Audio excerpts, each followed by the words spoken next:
Welcome to the Genius Factory. Enjoy the video. You start by confirming the chocolate and chopping it fine so it melts evenly. This reduces hot spots. Place 2/3 of the chopped chocolate in a dry bowl over simmering water, keeping steam off the bowl.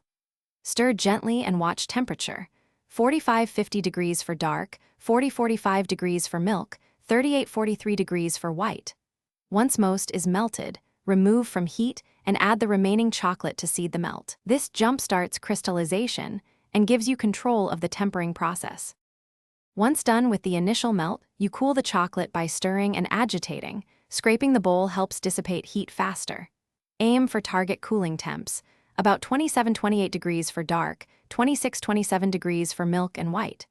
Once reached, add the reserved chopped chocolate in small increments while stirring to seed the stable crystals. Keep testing consistency. Glossy, flows smoothly, and holds a slight ribbon. If it thickens too fast, warm gently to reset. If thin, add another small seed batch. Now you gently raise the seeded chocolate to its working temperature. 31-32 degrees for dark, 29-30 degrees for milk, 28-29 degrees for white, using short bursts over the warm water while stirring. Once at temp, work quickly to pour or mold. Cool on a flat surface and avoid fridge condensation. If you see dullness or streaks after setting, reheat to 40 degrees, reseed, and retemper. One tip: if bloom appears later, it's usually fat migration. Temper again and store at stable, cool conditions. Thanks for watching. If you found this helpful, don't forget to like and subscribe.